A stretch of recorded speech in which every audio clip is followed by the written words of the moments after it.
Please welcome to the stage your host and MC for tonight, Nisreen Shems, AVP Business Development.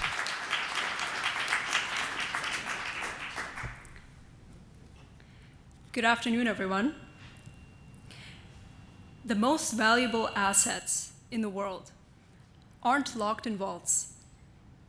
They aren't stored in warehouses or even hidden behind walls. They move constantly. In a single second, billions of dollars flash through global markets. Fortunes are made and lost before anyone can react. Every day, millions of medical records, scans, and life-saving prescriptions are digitally exchanged in real time. And at every moment, satellites scan the Earth, capturing trillions of real-time data points into weather prediction and disaster response. This is the world we live in. One where everything depends on seamless, instantaneous connectivity. An invisible force we rarely acknowledge until it's interrupted. But where data moves, so do threats. And if security doesn't move with it, everything is at risk. As we move forward, cyber criminals move with us. They no longer need to break down walls, they simply follow the data. A stolen credential, an exposed endpoint, an unchecked access policy. They don't force their way in, they wait for us to let them in. The line between connectivity and risk has never been thinner. Where data moves, threats follow. That's why we're here today, to have a critical conversation about SASE, Secure Access Service Edge, the convergence of networking and security for the cloud era. A fundamental shift in how we should rethink connectivity in a world where speed, agility, and resilience are non-negotiable. On that note, I'm Nisreen Shems, the AVP of Business Development. I want to welcome you all to the 5th Mississauga Cybersecurity Forum, brought to you by Stratagem, now a very proud Bell Canada company. At Stratagem, we don't just offer cybersecurity services. We redefine them. We are the architects of security as a service, the trailblazers of automation, and the protectors of real-world outcomes, with the ability to contain malicious activity in under 5 minutes. And now, backed by Bell Canada, we are the largest cybersecurity company in Canada, on a mission to build a global cybersecurity powerhouse. Can we get a round of applause for that?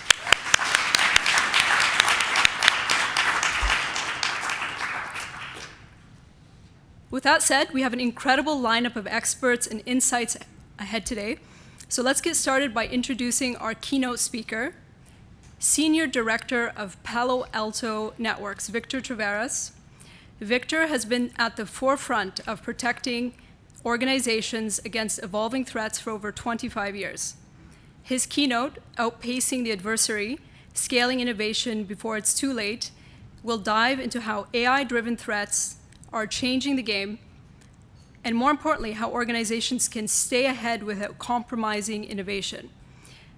Everyone, please help me welcome to the stage, Victor Tavares.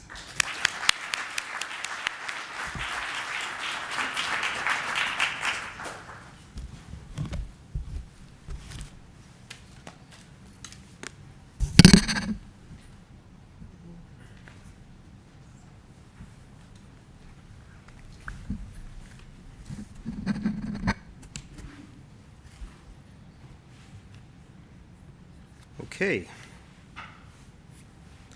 So for the next 20 minutes or so, I look forward to sharing some thoughts, some opinions, and some facts, I think, that everyone in this room will appreciate. So, like I was introduced, Victor Tavares, I've been with Palo Alto Networks for 11 years. I've been in the cyber industry for over 20, working in tech for 25. I've kind of lived through what a lot of folks in this room have lived through in terms of the major shifts we've seen in our careers when it comes to technology. We've all seen the rise of cybersecurity as an important part of us delivering on what we do when we run the business, and that business depends on our IT infrastructure and the way we go to market. And so I want to share a little bit about what we see and our opinions on how we can protect ourselves given the unprecedented situation that we're in with regards to the threat landscape and things that we've never seen before. So I think we all agree that this is pretty much the current state that we're in, right? We've been through some significant change, some of it forced with COVID, but most of it being just a natural evolution of the way we work, where we've gone to a much more remote model. We have a distribution and a sprawl of devices. I mean, the typical person might have 5 IP addresses running live on them at any moment in time with their laptops and their iPads and their phones and things. So we're dealing with very different challenges that we've had in the past. The other thing that's fundamentally different for now, and something that I've been talking a lot about, and I think everyone is talking a lot about, is this shift, this unprecedented shift that we have in IT around new technology called AI, right? So if we look back at the history of the pivotal moments, the inflection points that have fundamentally changed not just IT in terms of technology, but the way we live, the way we work, the way we learn, I think we can all agree that personal computing was a massive, massive change in the way people lived, right? The ability to have compute in your home was a crazy idea. The internet then made that global, and the idea of connecting with people anywhere in the world and learning from everyone changed the way we live and work. And then probably mobile and cloud would be the next one that we would say, this thing here, the supercomputer in your hand, having the ability to see everything all the time. No more fights in the bar over a fact. You could just look it up. This has fundamentally changed the way we live and work. And I think if you stop and consider what AI is doing and the pace at which AI is innovating, and the fact that, let's be honest, it's probably mainstream already because your kids are using things like ChatGPT to do their homework, and teachers are using similar tools to check the AI-derived homework, so you're using AI to teach AI. I mean, we're having to learn new ways to do everything. And so this is amazing, right? This means that we're going through a life-changing moment that is going to basically create new paths that we've never thought of before, and it's going to be an awesome thing. It's not a bad thing. However, it's a challenging time. And from a cybersecurity perspective, we always struggle with complexity. Right? The more complicated something is, the harder it is for us to understand it and therefore secure it. But we're also seeing now the nature of what we're defending against evolving as AI also is innovating the way that the attackers work. And this has a massive, massive impact on everything we can do. I mean, it's creating a chilling effect in some ways where the opportunities are being held back because of the fears, similar to what cloud did when we were moving to cloud 10 years ago and we were thinking about going to cloud. And going back as far as internet, when we were talking about put your business on the internet, and everyone was like, that's for universities, it's not for me, thank you. And so we're going through very similar challenges, and it's on us, the defenders, the people who are out here trying to figure out ways to stay ahead of the attacker. It's an arms race. What are we going to do to make sure that we can take advantage of the innovation potential of AI, securing ourselves and keeping the bad people out? So we have to think about it in terms of the challenge of AI and what it means from using it but having the risks of using it. And I think the very obvious one is the challenge of just keeping up with the pace of innovation. So every day there are new apps that are being delivered that are Gen AI, generative AI specific applications that are all hosted somewhere, and you probably get to them through the web, whether it's on your phone or whether it's on a device. And so there's this challenge of not being able to stop something that's already happening. It's similar to when SaaS applications were starting to become mainstream, and your employees and your students and others were just using these services, and there was this afterthought of what about security, right? Everything from the data and the privacy associated with it to are bad things happening in my environment because I'm opening doors. And so we have to think about that as we enable the safe use of generative AI and other AI-based capabilities that are taking us to places we've never been before. It's a challenge. Our perspective is it's a challenge we're willing to take because the benefits of doing what we're doing far outweighs the risks. And this is a solvable problem. You have to think about it from the point of view of harnessing an end-to-end security mindset. So there isn't the point tools that just help you solve a particular problem because, let's be honest, we're seeing this evolving everywhere, so there's no one place to protect yourself. It's real time, so now everything's connected in many ways, and the complexity is at levels we've never seen before. So if you don't have a mindset of some sort of real-time protection, it's too late. And then, of course, you have to take a look at AI as a good thing and not a thing to be afraid of. Similar to the internet wasn't a thing to be afraid of, similar to moving to cloud and using mobile devices was not a thing to be afraid of. But we have to think about it. It has to be intentional. You have to secure by design. So I'm going to talk about zero trust, and I'm going to pivot to SASE because I want to simplify. We tend to get into complicated conversations when we get into security. We talk about technologies. We like to use acronyms. It tends to be the kind of thing that only specialists can really understand, and then it's black magic to everyone else. And the reality is, this is making it hard for us to truly appreciate what we can do to defend ourselves. What we need to do is, we need to think about, if I'm trying to bring in these new services, and I have this very complicated, thing in the background that only specialists know, where do I put these new capabilities? How do I bring in the generative AI capabilities that I can leverage in my business or in my environment? Where can I start taking advantage of the potential of using devices that are smart that can actually do interesting things in my environment? Where do I see myself around the data protections? Because data is the currency in IT. It's the way that AI provides true value. It's getting access to many, many data points and then being able to model that into interesting outcomes. And so you have to think about these things. And when you get scared away because of the complexity, you tend to avoid it until you have no choice. We think about it from the point of view of this is a layered model. You have to look at it from the point of view of where you are and where you're going and what can you do in between. And this is the thing that zero trust simplifies very nicely. And when you look at it from an architecture like a SASE architecture, it allows you to create the potential to take advantage of all users, regardless of where they are, whether you're sitting in a campus or you're working at home or you're at a cafe or you're in some sort of office and you're accessing very interesting things out there somewhere, whether it's a server that's sitting in your data center, whether it's a service that you're allowed to use because it's adding business value, or it's some recreational thing. And so there's layers that have to happen. There's the tools themselves. That's that first layer of the form factors. There's physical devices. Sometimes you still need physical things to be in the network. Sometimes you can get by with using software-based solutions. Sometimes it's a service. And sometimes the thing that you're using to get access securely to those resources is provided by a trusted partner, someone who has a global presence, someone who has the ability to take that challenge on and not put restrictions to say, we can only provide security here, we can't do it over there. That's the opposite of what we're saying when we say simplification, right? And that's what SASE allows us to do. Have all the security features. You can't compromise security. You can't say, well, I only have some security features, therefore we're going to give you some of the capabilities. We're going to give you everything, regardless of where you are. That's the promise. That's the way you're going to make security solvable. And then, of course, people now depend on this. You have to understand it. You have to be able to see and appreciate how it's going and then make changes. So if it's a static environment that is strict and you can only use it a certain way, you won't evolve. The pace of innovation is such that if you lock yourself down, you've basically made your environment even more complex than it might have been before. So those are things to think about. We have an opinion on what zero trust means. There's some security principles that apply when we talk about how to go from a user who's trying to access a resource. You want to make sure you identify and verify all those different endpoints, the things that are applicable in the way that you secure yourself.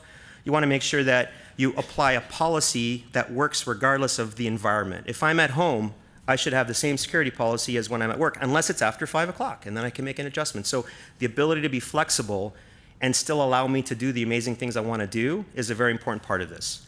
And so, being able to move, being able to, optimize so that my experience is going to be great regardless of where I am. These are all important principles when you talk about SASE, when you talk about an architecture that's going to allow you to take advantage of the innovation that's coming. When you factor in the network elements, this is what it looks like from a very simplified point of view, right? You have a user trying to access a resource. The resource could be in a cloud, it could be in a data center, it might be somewhere on the internet.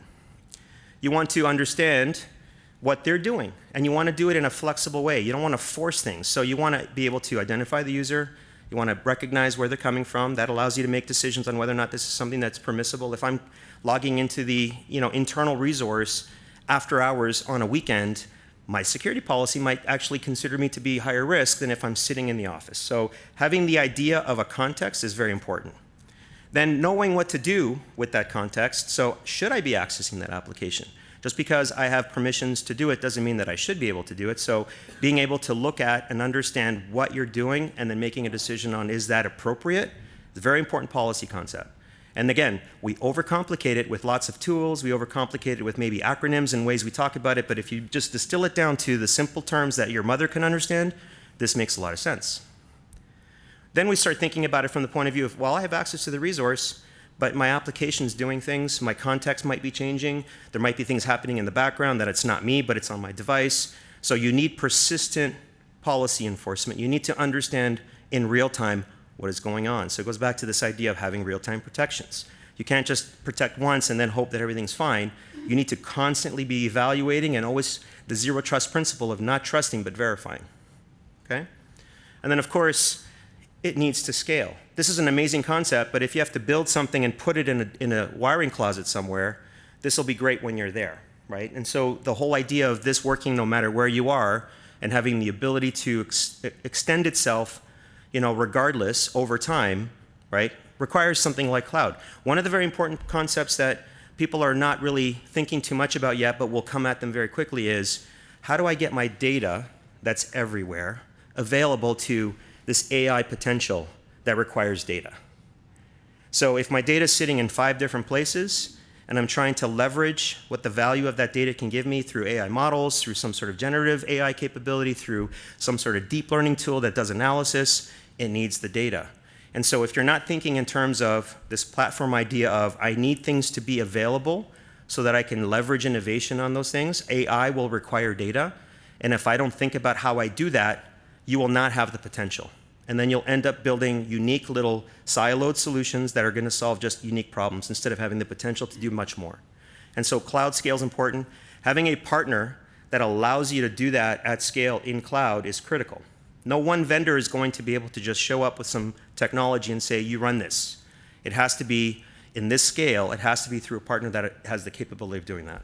And then you'll take advantage of all the benefits of size and scale and speed and the ability to be global.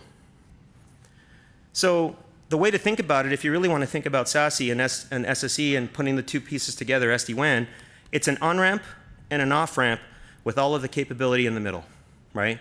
And you're not the one integrating it, your partner is doing it for you, both through technology partnership, but also in the way that it's being delivered, hopefully in a scalable way.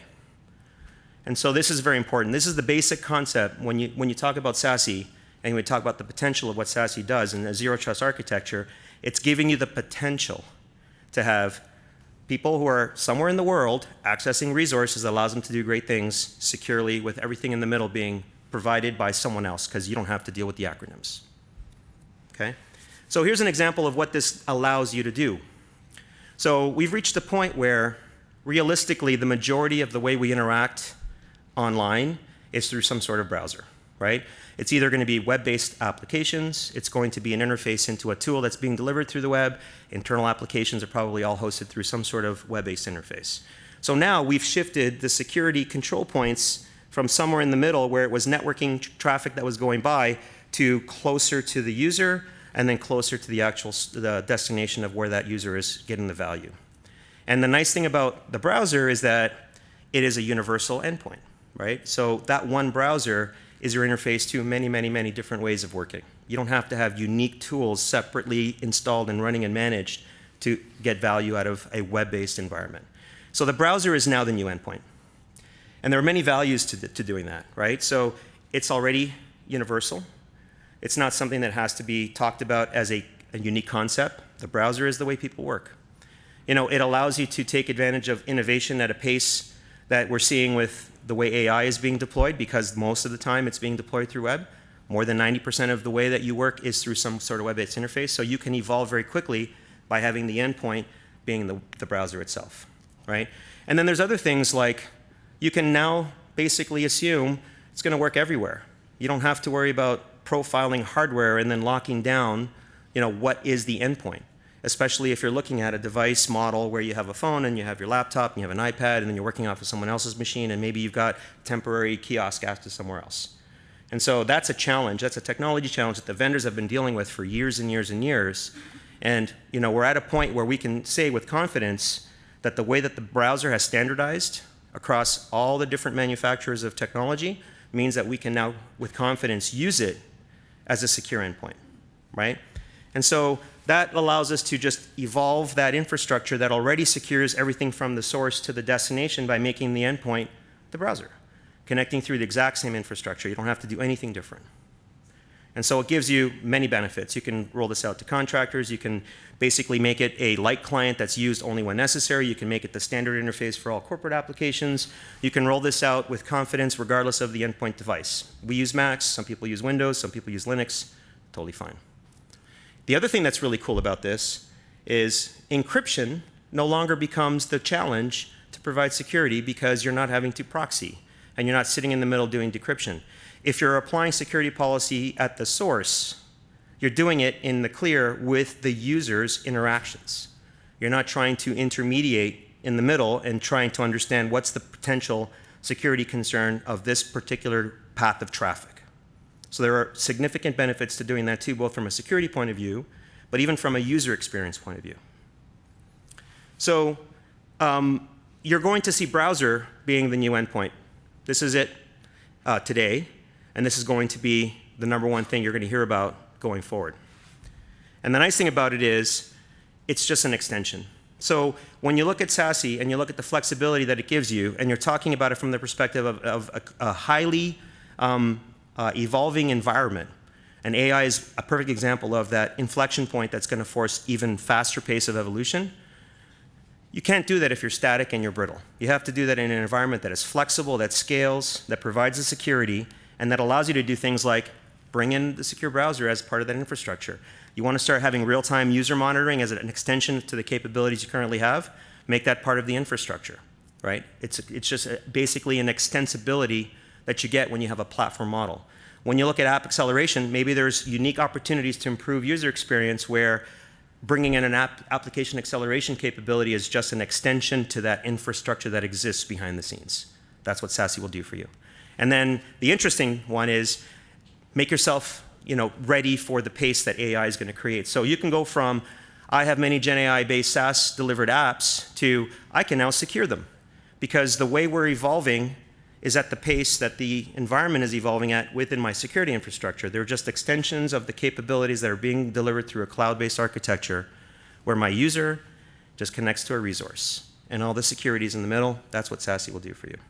So that's basically the message. When we talk to customers and when we talk about the potential of zero trust architectures, there's a lot of complexity behind it. There's a lot of things that have to happen with specialists, but from the perspective of the user and the perspective of the organization that's using SASE, especially if they're going through a service model where they have a cloud provider and someone else is doing that intermediary work, you have the ability to evolve at the pace that the environment is evolving. So security is solvable. It is. It's a lot of hard work. It's not easy, but it is solvable. Thank you.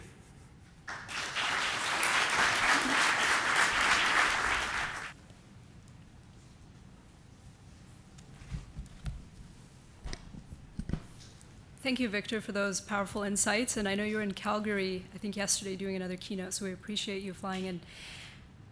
I want to introduce our next speaker, Talha Iqbal, Director of the Cyber Intelligence Center at Stratagem. Where's Talha? Where is he sitting?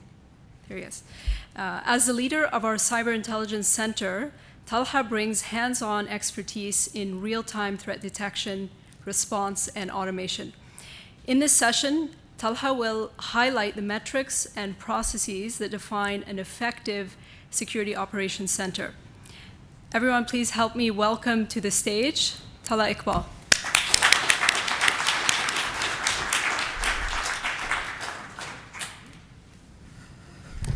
All right, let's get connected here. Bear with me for a quick second. All right, good evening, everyone. Nisreen, thank you for that warm introduction. Thank you, folks, for attending the 5th Mississauga Cybersecurity Forum. My name is Talha Iqbal. I'm the Director of Cyber Intelligence Center at Stratagem, which is our 24/7, 365 Security Operations Center. I'm excited to take you through this session. We're going to talk about building a resilient security operations in a SASE era. Before we begin, let's go over our agenda. we'll start by understanding the importance of basic security principles. We'll look at critical security controls powered by the Center for Internet Security. We'll then look at incident response and automation capabilities using SOAR solution. We'll also touch on key metrics that will allow you to measure your success, measure your security posture when you're managing a security operations. And last, we'll look at Secure Access Service Edge, or SASE, and we'll wrap up with some key takeaways that you can use to implement these insights. So before we can secure our future, we have to first build a strong foundation. Hence, we go back to the basics. With AI being the buzzword today, organizations are racing to implement modern AI-powered security solutions. However, if you don't have your fundamental security controls in place, you won't be able to protect your organization, which will eventually lead to breaches. So let's go back to the basics. We cannot neglect the foundation security controls, right? The foundational security controls are essential for us to have a successful security strategy and a security posture, mature security posture. Now, keep in mind, cybersecurity is not just about innovation. Cybersecurity is also about execution. So we need to ensure that we have the proper security controls and we execute and measure the success of those controls. Now, let's look at some challenges or some key controls that organizations typically overlook as they're chasing modern solutions. Starting with relying on AI-driven security tools while neglecting asset inventory. Again, asset inventory and asset management is key. We also see organizations investing in next-generation firewalls, but they're skipping patch management, right? So you can't ignore one control and chase after next-generation tools. We have seen organizations overlooking secure baseline configuration in favor of expensive detection tools, right? So you can have the best tools in the business, but if you don't have secure hardened baseline configuration, you're in big trouble. We also see organizations deploying EDR solutions, but they're neglecting privilege management, and they're rushing towards a race to zero trust without having proper access controls in place. Now, all of these examples have led to major breaches in the past. So let's look at some examples. Over the last 3 years, we saw a MOVEit transfer data breach. This was due to lack of patching systems, which led to data being compromised and exfiltrated.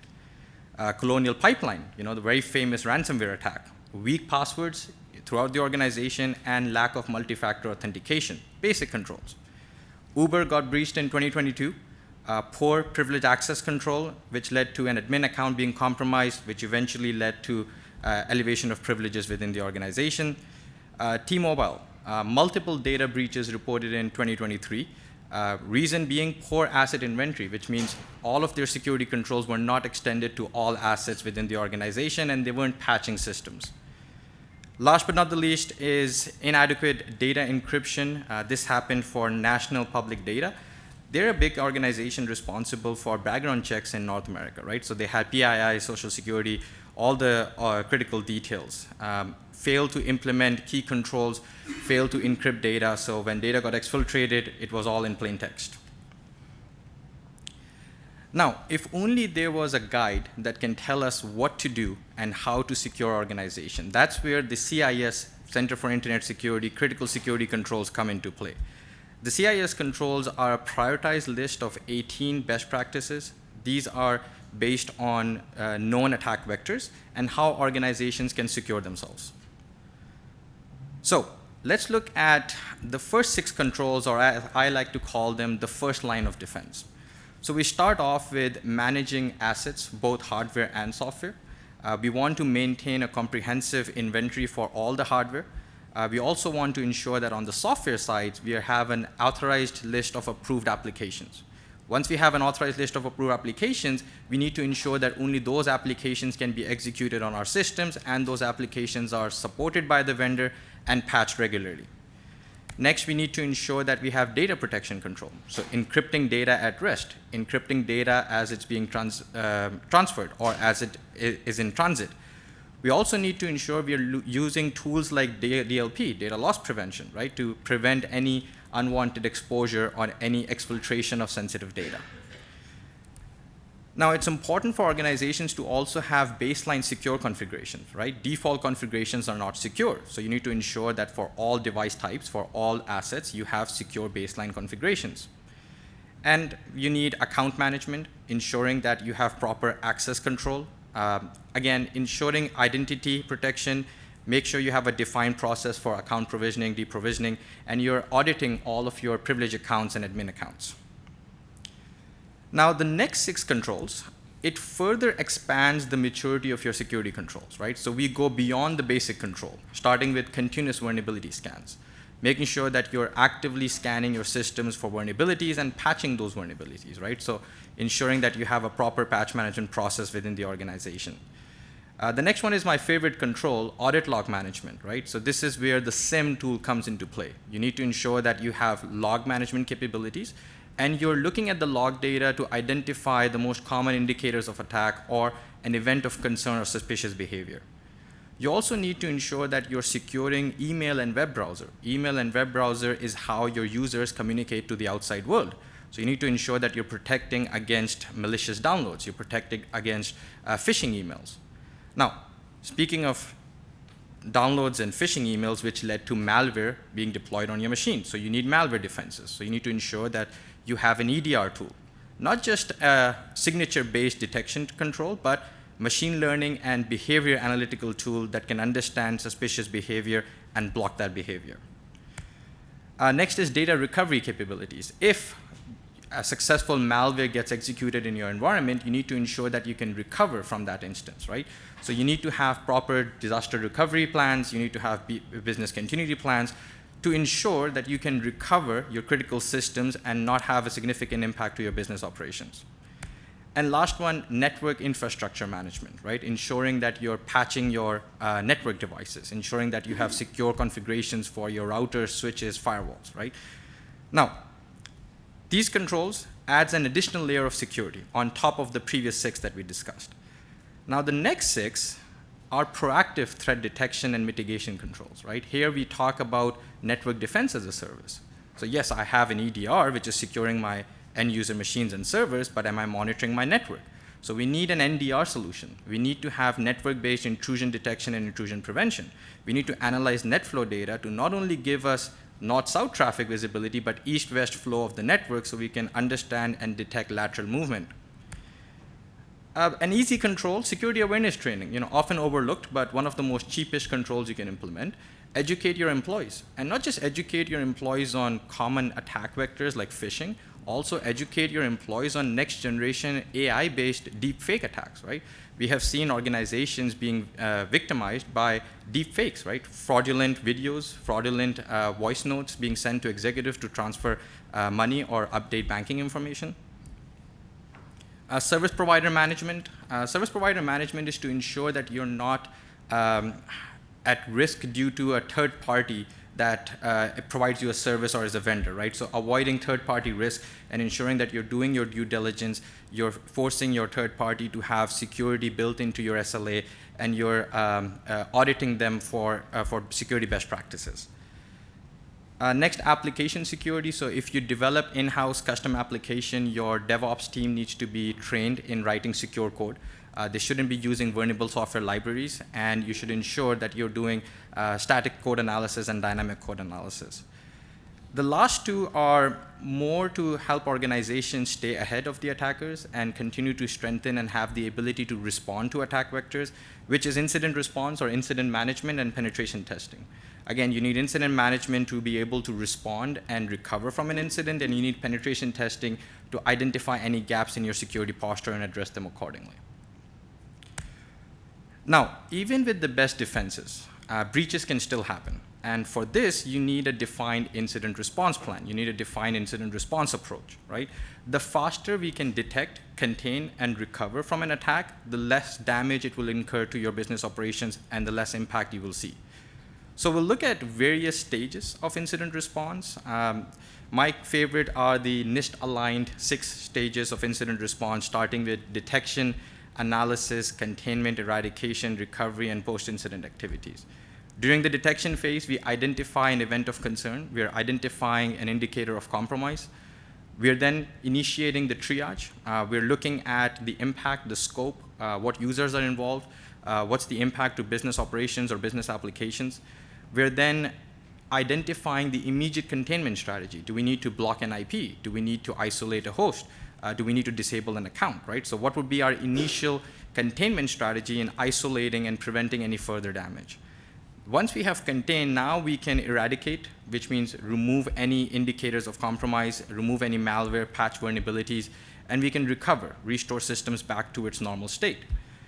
And once all is said and done, before closing the incident, we need to publish the root cause analysis and an incident report so we can learn from that, right? We can improve our response capabilities, we can improve our detection control, and we can improve the overall security posture. Now, having a defined process is just a piece of the puzzle, right? You also need to have a defined incident management plan or a defined incident management guide. And there are certain key components for that incident plan. You need to have your objectives, your scope, your compliance requirements outlined in your incident management plan. You need to identify the roles and responsibilities of your incident response team, right? Identify all the stakeholders and their contact information. Who do you reach out to during business hours? Who do you reach out to outside business hours, right? If your primary means of communication has failed, let's say your email is no longer responding, right? Do you have alternate means of communication? And do you understand how to classify incidents based on its impact to the organization? A single malware detected and blocked is not a concern, but multiple systems impacted or multiple systems infected with a malware in a short period of time can indicate a malware outbreak, right? Which incurs a higher risk to the organization, hence should be a priority 1 incident. We also need to define the escalation path. At what point do you need to engage senior leadership for decision making, right? At what point do you need to articulate the impact of those incidents to business stakeholders? And last but not the least is regular training, tabletop exercises to test the integrity of your response procedures and to learn from practical experience and real-world scenarios. Now, to make life easy, we can implement and utilize a SOAR solution. A SOAR solution is security orchestration, automation, and response tool. It integrates various tools together to work as one cooperative ecosystem. The objective here is to automate the response efforts where possible. So instead of waking someone up in the middle of the night and asking them to log into the firewall and block a malicious IP, if we can automate that process, we can reduce time for containment. So let's look at a few examples of SOAR playbook in action. One of my favorite is successful VPN followed by lateral movement. And I believe last year we did a live demo at Mississauga Cybersecurity Forum where we showcased this playbook.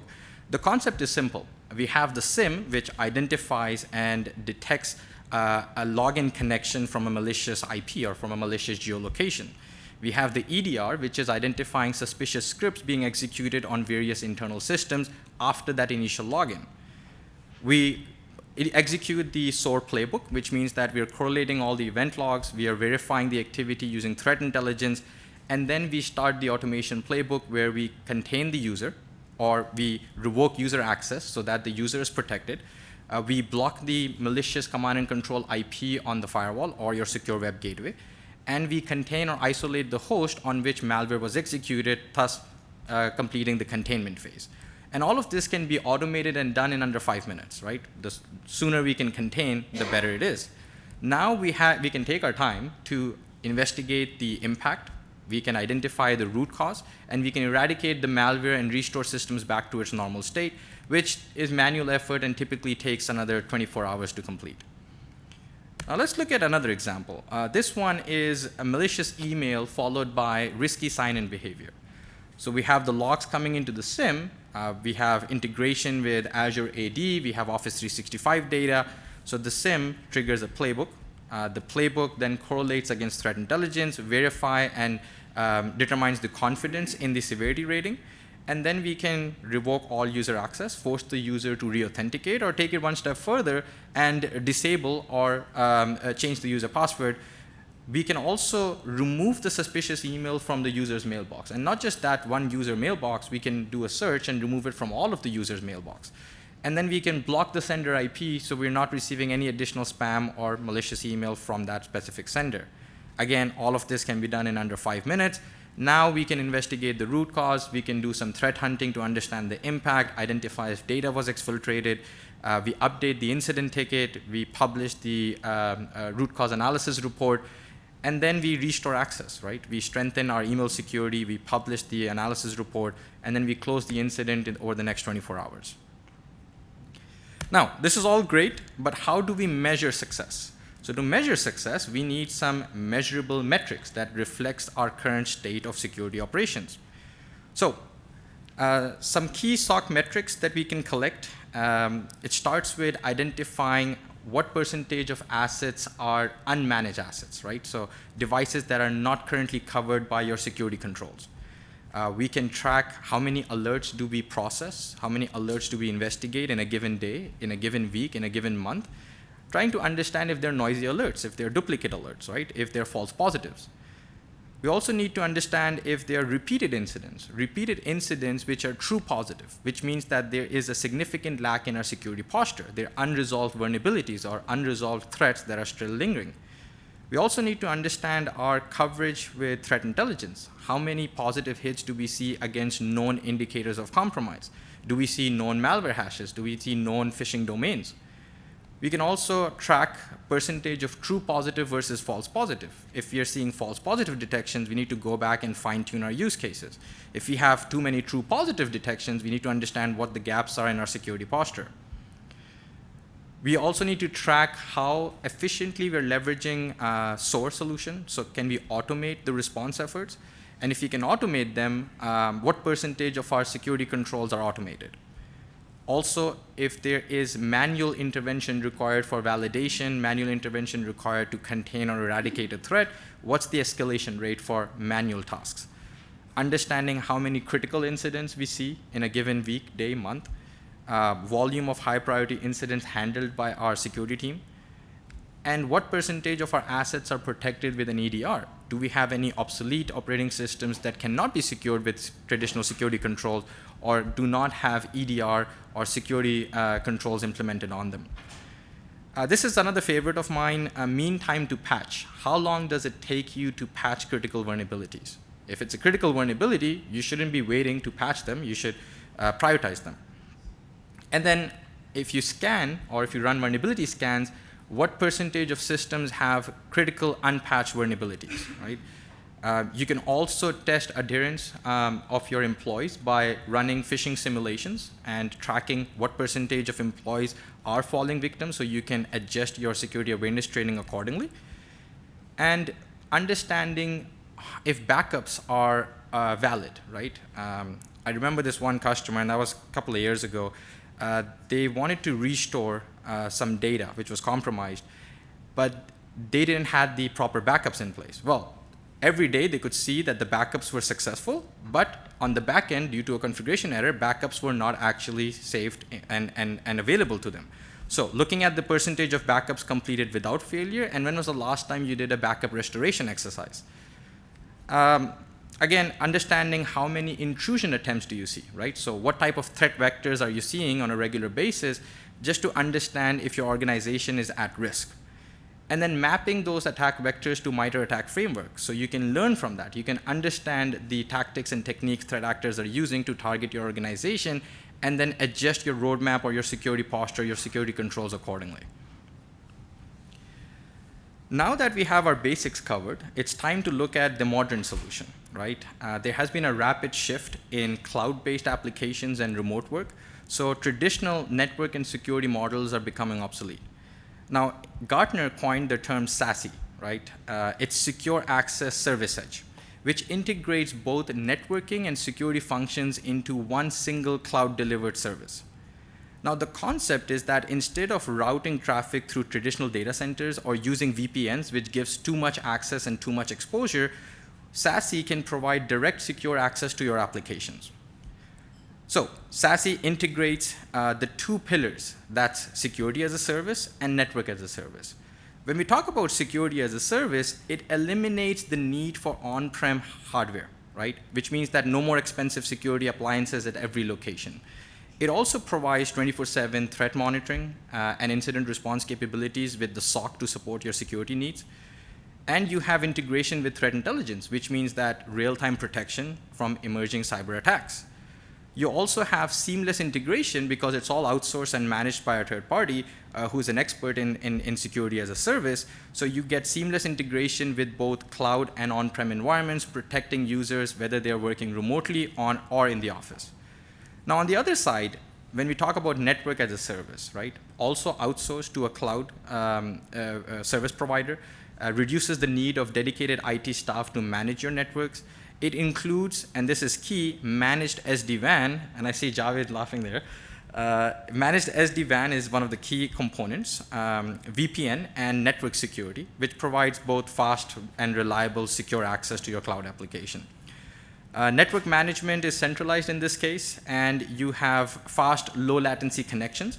It also reduces the complexity of your network environment and modernize IT operations.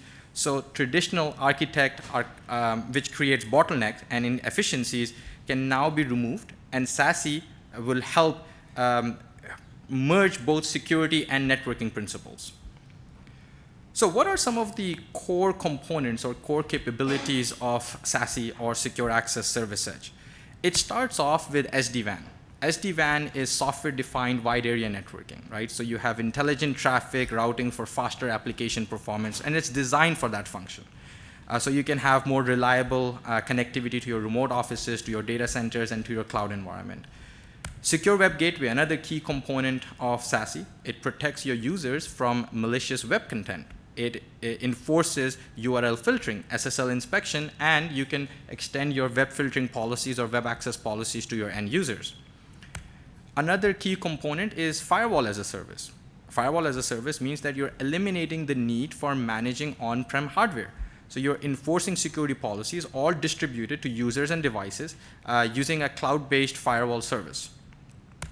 CASB, Cloud Access Security Broker, it extends your internal security policies to the cloud, which means that you can monitor the SaaS applications. You can monitor Dropbox, Google Drive, Google Workspace, Office 365, whatever the case may be, to prevent any unauthorized cloud access, to prevent any data leaks, to prevent any misconfigurations or downloads of exfiltration of data. Now, ZTNA, or Zero Trust Network Access, is another key component. It provides identity-based, least privilege access to your application. So it eliminates the need for traditional VPNs. Now, we can go beyond the core capabilities. So we can explore data loss prevention. We can look at network detection and response. Again, network detection and response is to ensure that only we have visibility on east, west, and north, south traffic. So analyzing net flow data, analyzing network patterns, and using AI to identify indicators of compromise or suspicious behavior. Again, we want to ensure that we're not using vulnerable vulnerable protocols, and we're using secure best practices. A web application firewall, protecting your web application from OWASP or web application attacks such as SQL injection and cross-site scripting, again, can be natively built into your firewall as a service. Next generation network access controller, so only ensuring compliant authenticated devices are allowed to access your network, regardless if it's on-prem devices or remote user connecting in.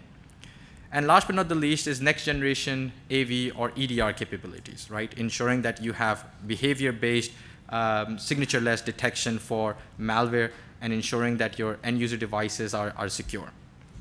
So with SASE, we integrate the network components and the security components to give you one seamless, integrated, secure connectivity. Now, to conclude, you must understand that cybersecurity is more than just technology, right? As I mentioned earlier, it's about execution. So you should not be neglecting your foundational control. If you want to use next generation frameworks like SASE, if you want to move towards a zero trust network architecture, you need to understand the basics of information security. So what I did is I took my presentation and I put it into ChatGPT and I said, summarize it for me, right? So some of the key takeaways is go back to your basics, right? Understand your fundamentals, right? Make sure you're focusing on asset management, asset inventory, patching, vulnerability management, right? Don't ignore the basics. Use critical security controls, Center for Internet Security, critical security controls to your advantage. Implement and audit your organization against the secure CIS framework. Look at your incident response. Ensure that you have a mature, defined incident response process. Use automation where possible. Automating your control would only help you. It will reduce time for containment and time for resolving or responding to an incident. Track key SOC metrics. SOC metrics will allow you to understand the direction you're going. Is your security posture supporting the need for additional security controls, right? Do you have efficient SOC processes, and are the metrics reflecting that? And then utilize modern security solutions. SASE is the future of security and networking, so integrating security, networking into a single cloud delivery platform. With that said, thank you all for your time. I hope everyone learned something new, and these insights can help you. And looking forward to the expert panel, which is going to be starting shortly, and we'll learn some additional insights. Thank you.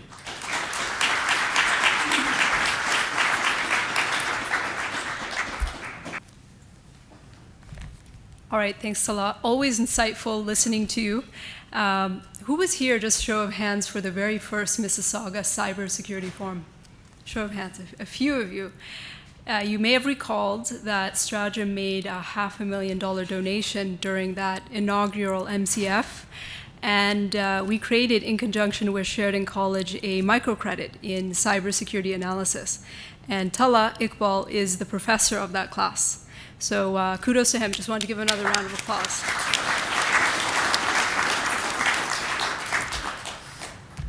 All right, and now, everyone's been waiting for the experts to come up on stage. This is candidly my favorite part of these forums, because we have 10,000 hours of expertise in a panel. So this is a very rare, amazing opportunity for a lot of us to learn from the experts in the industry. With that being said, I'm going to call up Beverly Wilkes, who is the Senior Manager of Marketing at Bell Canada. She's going to be our moderator today, and everyone make your way up, and we'll start the show.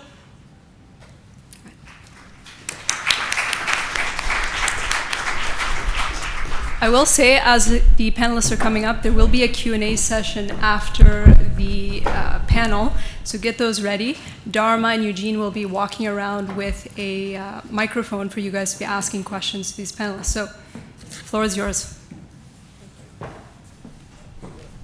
Mm-hmm. Well, thank you, everybody.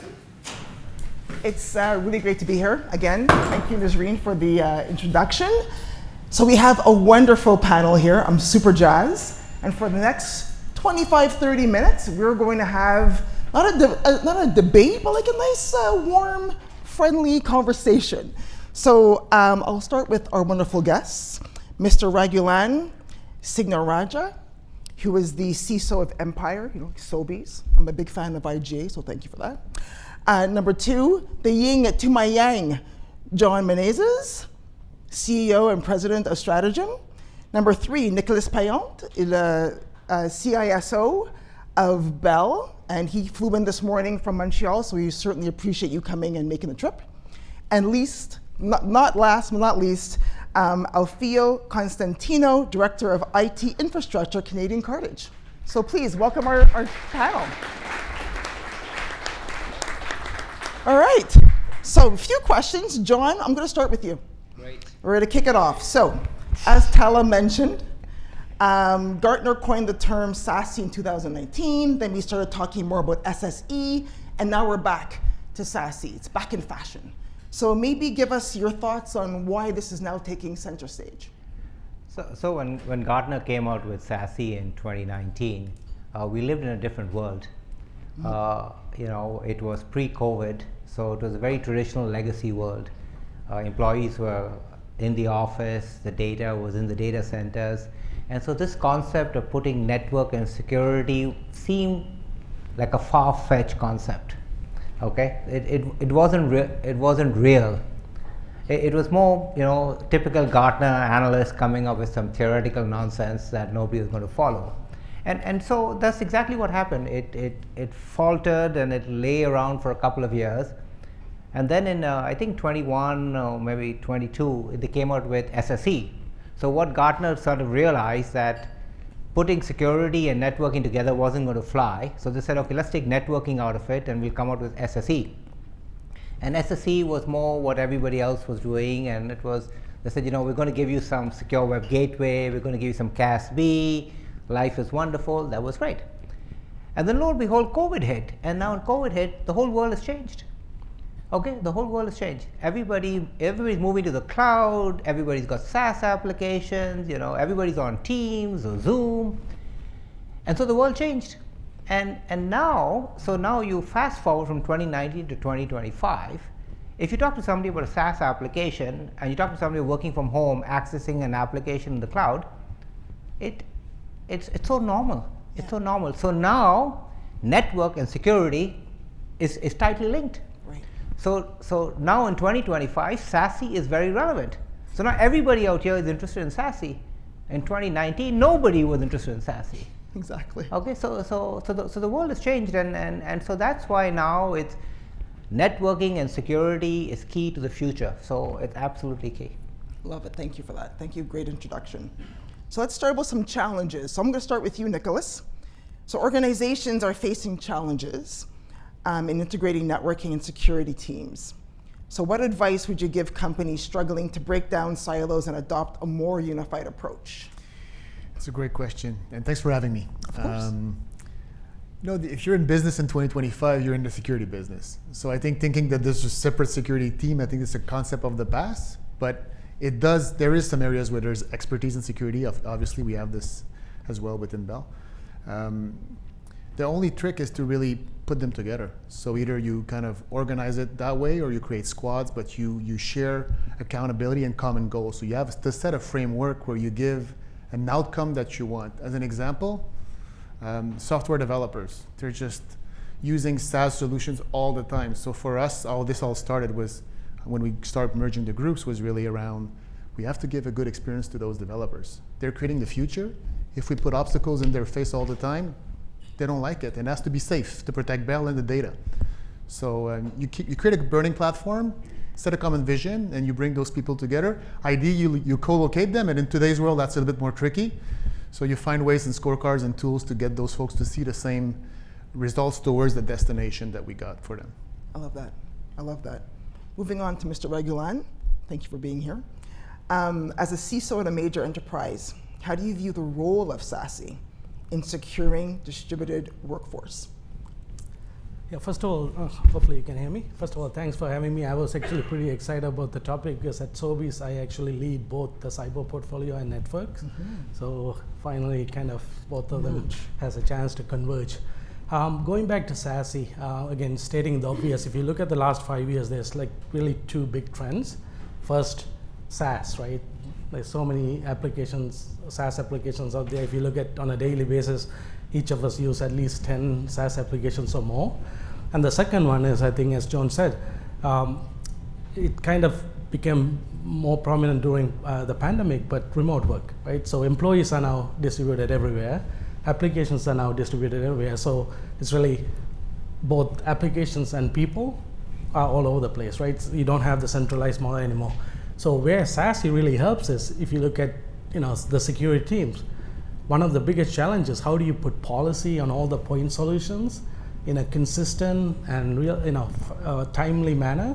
SASE really helps us to really think of it as a global policy that you can really apply, regardless of whether you're connecting on net, off net, whether you are sitting inside the data center or you're sitting in some beach logging in, right? So that's where really the most promising part for us in terms of convergence there. I love that. Let me get Alfio into this conversation. So we're going to talk about supply chain with you and that challenge. So the supply chain industry is seeing increased cyber threats, particularly ransomware attacks. So how does adopting a SASE model help mitigate these risks? Yeah, thank you, and appreciate you guys having me on the panel. So for me, from my aspect of things, when we're talking about ransomware and we're talking about SASE, right, it's when you're building that SASE framework within your network or within your ecosystem of the organization, you're really reducing the amount of surface that someone can attack, right? So you're reducing it. You're not going to stop it, but you're going to reduce it. So that's how SASE plays a good role in that. And on top of SASE is the security operations, which is the next level of protection there, which is eyes on the screen or automation and things like that that can help stop it before it can spread. I love it. And John, I'm going to finish this section about challenges with you. So many enterprises struggle with cloud security due to latency infrastructure. So what practical steps can an organization take to transition towards a cloud-first security model without compromising performance? Long question, I'm sorry, but. I think I'm from Bell Canada, and we have the best networks and we have the fastest networks, and so I don't see where the problem with networks comes about, so, thank you. Good answer. I appreciate that, I got a 5-year contract now with Bell. But the whole thing is, you need to look at everything in phases, So when people talk about, cloud first and this first, you have to see what's your current environment like? What's your current environment like? And then how do you transfer? So like most organizations, the first thing they've gone to is Office 365. So mail. So do we care about the performance of the mail application if your mail came 30 seconds late? Not really. Okay, so you've got to look at what applications are you running, and where is the network connectivity so important for you that you need to make sure that the latency is not an issue. Because sometimes people talk about network latency. I'm running email. Why do I care about network latency? Okay, why? Like, it's absolutely no reason whatsoever but to care about network latency. But if I'm running a critical infrastructure company, and I have SCADA systems, and I need to get something to that point in real time and stuff like that. So now you see with 5G plus. Okay, why do we have 5G and 5G plus? Because we need latency that is very, very low. Otherwise, we're going to get stuck. So that is why So it's all about the application. It's all about the use, and then you can decide that it is. But I've been in the networking business such a long time now, and we used to talk about network latency. It was a big issue, but that was 20 years ago. Okay, that's 20 years ago. Nowadays, with 5G plus, with gigabyte networking and stuff like that, I don't see that being a major challenge. It's sometimes, when you go to an enterprise and you say you need to move to the cloud, they come up with these issues. The network. I have my own network here, and I can get to it in 10 milliseconds. If I go to the cloud, I don't think that issue is valid anymore. It's not valid anymore. I think enterprises who want to go to the cloud should be able to go to the cloud full steam ahead. I don't think latency in a network is anymore an issue. I don't know, Raghavan. I don't know. You run networks at Sobeys, am I? I agree, and I shouldn't say this. Yeah, I'm ex-Telus, so I'm pretty familiar with the network latency, but I tend to agree with you. I love it. So And you're at Bell. Well, you got a lot of fiber and a lot of routers. So There we go. yeah, There we go. We're in that business. But I agree. Networks are so high performing. Latency is no longer something that we look. But there will be remote surgeries and stuff like that. That's right. Where, There we go. I love it. So let's move on to the opportunities. So we handled the challenges, great. So John, sticking with you, SASE is often positioned as a one-size-fits-all approach. You keep on talking about that end-to-end, one-size-fits-all. So this can be seen as an opportunity for enterprises to adopt a full SASE architecture or take a phased approach. What factors should influence this decision? So think about it from the customer's perspective. So first of all, I got news for you. There is no one-size-fits-all. Okay? There is no one-size-fits-all. Every organization is very unique in their application of SASE and how they're going to adopt SASE. Okay? So I think every organization needs to look at. You need to almost do a SASE readiness assessment. You need to look at, do you have the identity in place? Like do the application. Like what exactly do you want to accomplish with SASE? Our keynote speaker spoke very eloquently about SASE, but it's you have to decide what works for you. So step by step.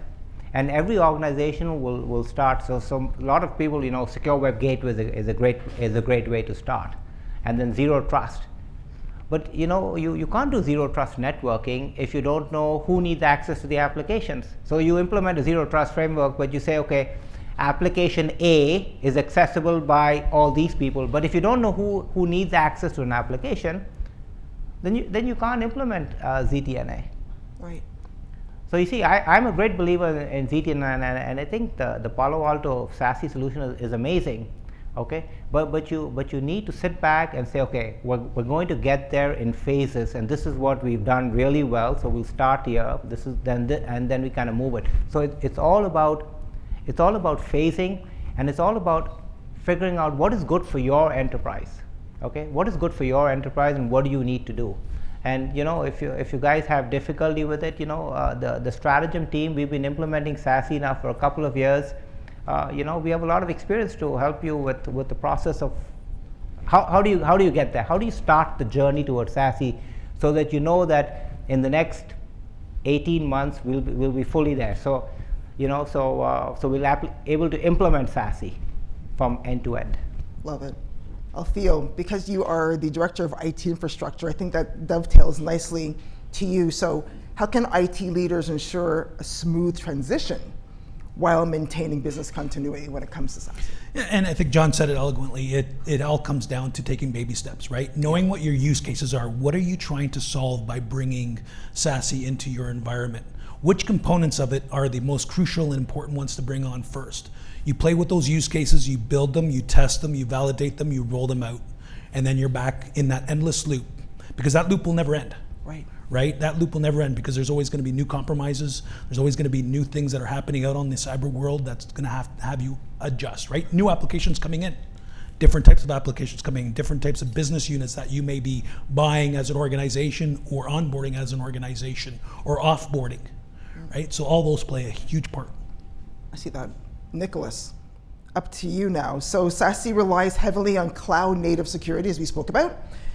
So what are some of the key security considerations for organizations moving to on-prem security solutions to cloud delivered security ones?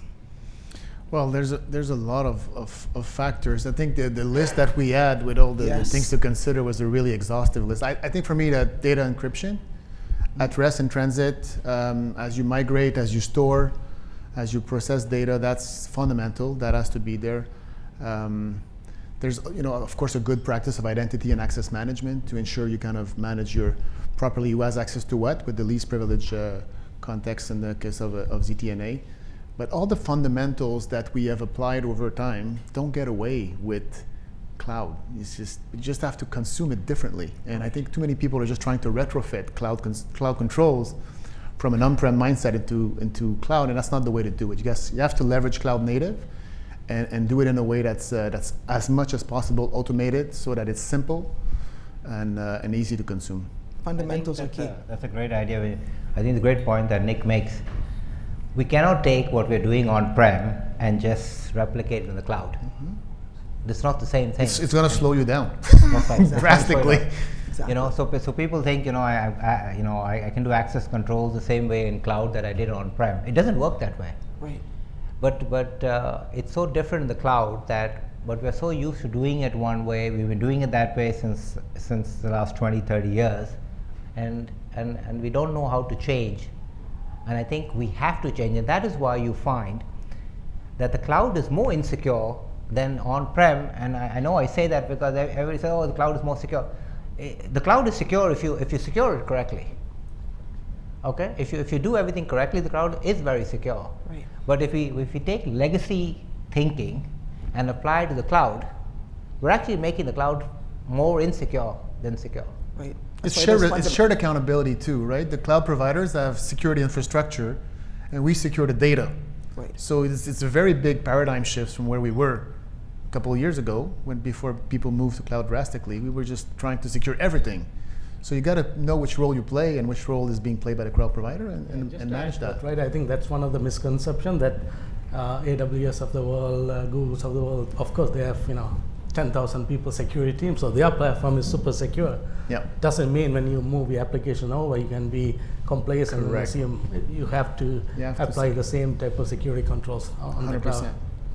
Yeah, it's your data, and you're the one who's responsible for protecting it, right? Even though you're using third parties or using cloud providers, it's your responsibility to protect that data, and when it leaves the cloud provider and makes its way to the end user, that all has to be part of that. And it's a mindset change. Like you said it well, like you can't just shift the mindset of an on-prem security model and bring it out to the cloud, because all you're doing is moving your problems. Right? You're just moving your problems. You're not solving any of them. I agree. I think the fundamentals are also thinking about simplification of enterprise security. And what are the barriers that exist to achieve it? I'll come to you, Raghulan, about that question. Yeah, so the nature of our business, we have a lot of branches. So every store is a branch, every warehouse is a branch. We have more than 1,500 stores nationally. So we treat each of them as a branch office, and then we have more than about 25, 30 warehouses, big and small, from coast to coast in Canada. So at each of the stores and warehouses, we have a, let's say, SD-WAN head end. Now, one of the challenges we have, also one of the opportunities with SaaS, is simplification, because I haven't met any CISO who has more resources than they need. All of us have very tight resourcing constraints. So simplification is the number one focus, I would say, for us. How do you keep the controls simple? Like I said earlier, global policies that's applied everywhere, whether it's a store that's talking through the internet or a warehouse that's going through MPLS. We are connecting through a VPN back to a data center. We just want to be able to apply the same policy easily, globally. That makes a night and day difference for us. Now, even if you think about, the gentleman earlier was talking about SOAR, right? It's something we're all excited about. I know we have been talking about SOAR for 10 years now, but it's almost, it's finally there. This simplification also helps you achieve, maximize more out of automation. So without the simplification, you're not really going to get a lot out of SOAR, right? So I think SASE really sets the stage for much more aggressive SOAR implementation as well. I love that. All right, so let's dive into the third topic here of this flow of our conversation about day-to-day operations. So I'll stick with you, Raghulan. A big thing is on retail and supply chain industries are heavily targeted by cyber threats. So how does SASE help in protecting remote locations, vendors, and third-party integrations? I saw what Tala did before, really gave in-depth fundamentals, but maybe you could dig a little bit more and share. Yeah, I think I sort of touched on that already in my previous answers, right? So because we are retail, so many branches all over the place, different connectivity at each location. Some have really good internet, other places don't have. Exactly. So with SD-WAN, we have a bit of a common way. Of course, it's software-defined networking, so we can change routing rules, policies very seamlessly and globally. That really gives us the power to manage the complexity without compromising security. Right, perfect. I'll come to you, Alfio. You know this one's coming. How does SASE help ensure secure and optimized network performance for a distributed workforce? Yeah, so distributed workforce, it's your users that are working from anywhere, right? And it's also all your branch offices or your branch locations that are across the country, across the globe, or whatever that may be. It's that entity that's accessing the network. So what I could say about that is, sorry, you're gonna have to one more time repeat the question? Yeah. Okay, no problem. So how does SASE help ensure secure and optimized network performance for a distributed workforce? Thank you. So it's gonna help by, one is building that trusted network, right? That trusted, we call it a trusted network, but it's a trusted network that's gonna require conditions, right? It's gonna require the condition of a user account. It's going to require a condition of an EDR system or something, certificates, all that combined all together provides you your token, your passport, whatever you want to call it, that's going to allow you to get access to where you need to get to, right? Whether that's out on a SaaS-based solution, whether that's back in your data center, whatever the case may be. I love it. Yeah. Thank you for that. So Nicholas, back to you. Let's talk about the cost. Cost is a key factor in cloud security transformation. Cost is a key factor of everything. Exactly. So how can enterprises effectively balance security investments while ensuring they get measurable ROI from their SASE adoption? I think John covered some of that with what outcome you want with SASE, but before I talk about that portion. I think for me the first part is get your TCO. You know, your total cost of running what you run today before you move to SASE, and then estimate what you're going to save. We sometimes, as engineers, think too much of the hardware and the maintenance and all these things we do on-prem, but there's also friction costs for our team members that have a value. If you have a software development shop in another country or within your own country, people work from home, and if you make it difficult to consume, these people go and work elsewhere.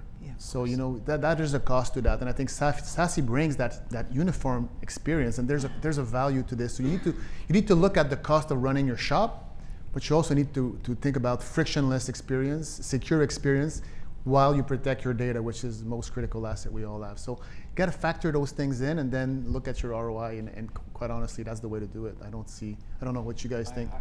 I think you should just outsource your management of your SASE, and. Do you know anyone you can outsource to? And you can outsource the management. You should outsource the implementation of your SASE and the management of your SASE, and that will help you save costs. You know, that's you know, let the experts do the job. Don't learn on the job. And if I can just add to that, many of us, when we start a cyber transformation, there's a bit of a sense of urgency. So you're running, you know, racing against the clock. So you tend to deploy lots of point solutions because you know it meets that security control need. But as you get to a little bit of a maturity, you need to kind of step back and start looking at a bit more of a platform play, because then you start reducing your TCO, you know, how much your security needs to learn. You know, if you have 10 different technology versus 3, the overhead on learning and operating goes down as well. So SASE, I think it's a really good platform play in that way. It's a good way to curate your current investments. Yeah, for sure. I like that, curate the investment. Yeah. I like that.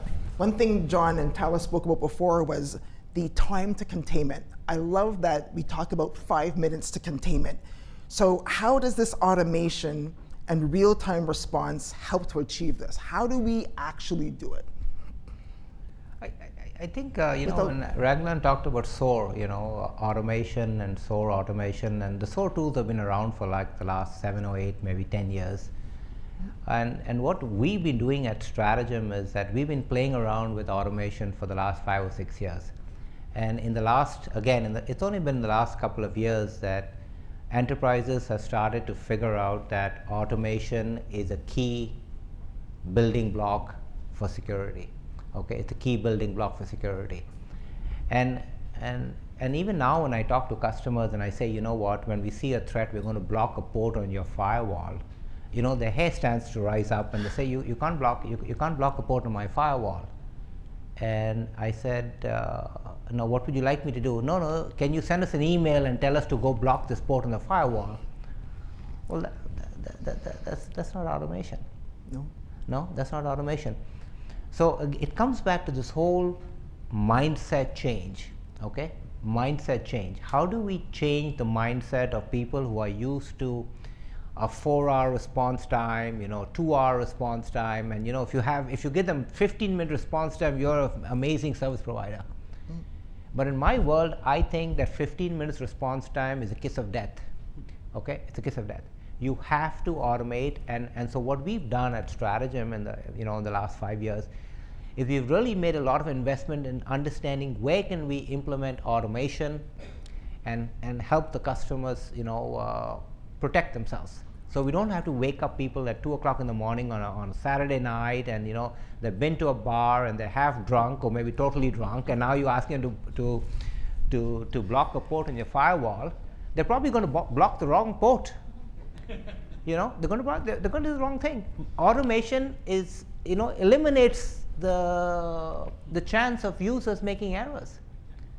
And so that is what it's all about. And now with AI, you know, we heard Tavares talk about, you know, the AI and, you know, all the stuff and how well, AI, we used to talk about hackers never sleeping or never needing sleep. Now we're dealing with AI bots that don't need sleep. And the complexity of the attacks and the volume of attacks makes it almost essential for you to have automation. So you implement SASE, and you know, you spoke about automation is the key. Automation is the key fundamental building block, and you know, I believe that in the next 18 months, almost 90% of the incidents that are happening in a security operations center or in our cyber intelligence center will be automated. And customers and enterprises will realize that if they don't go down the path of automation,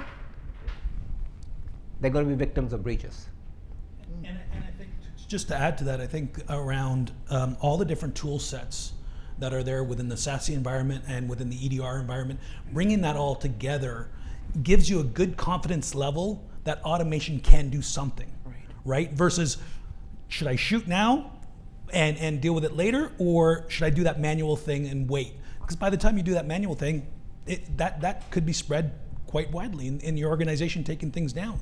So I think that with all the right tools and the right logging that's happening and taking it back to the central location where that automation tool is, it makes most of the time makes the right decision. And if it doesn't, well, hey, it does it, reverse it, and move on, right? Right. So let's talk about what's next. So I'll stay with you, Alfio. So what are you most excited about when it comes to SASE in 25, 26, and beyond? Well, a couple of things come to mind. One is the price of it, right? Like it's becoming more mainstream. It's becoming more available to organizations. And I think that by more organizations adapting similar frameworks, we're protecting us as a community of businesses, right? We're protecting us as a community of people and of businesses that use these tools so that we can stop as much as we can attackers. So my thing is that I would love to see a lot less attacks happening and being successful, right? So I think with these right tools, the right partners, right? Whether it's the SASE partners, whether it's your security operations partners, internal, external, I think with that together, I see a great future for at least protecting the majority of the part, right? And it'll be evolution, right? It'll just reverse and you'll have to play it all over again. All over again. All over again when they learn something new. Exactly. Right? Nicholas, same question to you. What are you most excited about? What are you looking forward to seeing 25, 26, and beyond? Well, my job is to protect the enterprise, but my real first job is to enable the business to go fast, and to enable the business to go fast with brakes. You know, you can have a Formula One car. If you don't have brakes, you have a problem. So I want to make sure that we can enable the business to go fast while doing it safely.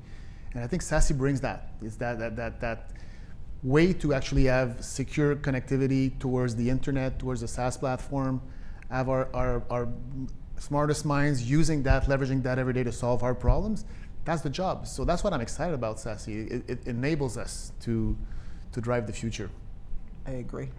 And Regulan, so speaking from your experience, I'm going to ask you the same question, but maybe you could share some lessons that you learned when implementing Zero Trust and share with the audience your thoughts. Yeah, maybe a little bit of context. So we are finishing up deployment of Prisma Access. I wouldn't say it's a full SASE solution, but it's I would say a step or two into deploying SASE. We decided to go that way even before having a ZTNA solution in place. Of course, we have VPN. We have now next generation VPN. And the reason we did that is in retail, identity and access management, quote unquote, is pretty messy. You know, we have 130,000 employees. Out of 130,000, I think more than 70% are frontline employees. There's a lot of churn. So it's a pretty complex area to get control of identity access management. And we don't want to go into ZTNA before having good hygiene on identity access. So that's a bit of a context. So we haven't deployed ZTNA per se, but of course we have a very clear understanding and vision on how to get to Zero Trust. But in terms of lessons learned, I can tell you lessons learned on going from a legacy VPN to next generation VPN, the challenges are not technology, it's change management. People like the icon that they're used to clicking for the last 7 years. All of a sudden, the icon looks different. Everybody's up in arm, and security team has to explain, slow down. So, you know, we learned a few lessons and, you know, learned from that and got it done. But I think even though that's a VPN to VPN migration, it's a good insight into how a true ZTNA transformation might look like. It's change management, right? I love that. So are you excited about that moving forward, managing that change moving forward? 100%. 100%. John, I leave the last question to you before you open it up to the floor. What practical steps can security practitioners take to ensure smooth integration moving forward, and then also speak about what you're excited about 25, 26, and beyond? So I think practical steps, I think Tala did a great job giving us a list of, I gave a long list of 15 things. I told Tala I only need 5 things. He gave a long list of 15 things to do. But that's a good, it's a good practical step. Now, what I was excited about is, Strategem launching a SASE as a service model based on the Palo Alto platform, and that's what we're excited about. But then, the geopolitical problems that we are facing now with the tariffs and the trade war with our friends in the U.S. has caused us to kind of take a step back and say, okay, what do we do? How do we protect Canadian citizens? And so one of the things we're doing at Bell Canada is we're looking at building a sovereign cloud, so we can host Canadians' data and everything in Canada. We can provide this virtual private cloud. So a lot of the technology is still American. We can't get away with that, but we can start. I think the tariffs have made it's a wake-up call for us. It's a wake-up call for Canadians that we can't be so dependent on the U.S. So we need to look at Canadian companies, Canadian software companies, Canadian hardware companies, and we're proud to be Strategem. We're proud to be part of Bell Canada, and what can be more Canadian than Bell Canada? Okay, and so that's kind of what. So that's kind of I was all excited, and we're all ready to roll with SASE, the service, Palo. We're looking at the one platform, and it's looking fantastic, and we're saying, okay, we're just going to go, and then we're kind of looking now and saying, okay, do we build a sovereign cloud first, or do we do SASE first? And so it's kind of changing the dynamic. So it's a very, very interesting time for us here in Canada, because we're looking at we're so dependent on the U.S. We're so dependent on the U.S. for technology, for platforms, for everything, and to see this kind of breakup happening, and so we think Bell Canada needs to we at Bell Canada need to take a leading role in figuring out how do we transition from an economy totally dependent on the U.S. to a technology that maybe is less dependent. We can never be totally independent, but we can be less dependent. Right. So that's why. So it's still it's a fascinating space. Cybersecurity, the sovereign cloud that we're doing. These are all fascinating places. So I'm very excited, and I keep telling everybody. I feel like a kid in a candy store. Okay. So I think this field is only going to get more interesting as time goes on. I agree. What do you think, Kai? What are the tariffs? Is it going to affect you, or what do you think? Tariffs is going to affect. Yeah, I mean, it's we're more of a Canadian from an organization. We're more of a Canadian organization. We do have some things down in the U.S., but I think at the end of it, the tariffs is just it's going to increase our costs of everything that we do, right? It's going to add complexity to the way we move our freight from one area to another. So it adds all that complexity to us, and ultimately we end up paying, right, the consumers. Right. I mean, we build networks coast to coast to coast, so there's equipment obviously that we purchase that is coming from there. So there's implications, absolutely. Absolutely. All right, so let me thank you for that. We're going to turn it over to our fabulous audience. We're looking for your questions, comments, insights. Don't be shy. Hello. Oh, there's a mic coming to you. Hello. Yeah. Hi. My name is Joaquin Lima. I work in the healthcare industry. Based on the things we have talked about SASE, which are the top five industry that should be adapting to SASE model in the next couple of years or 5 years? Healthcare is number one. But it's complex because. Yep.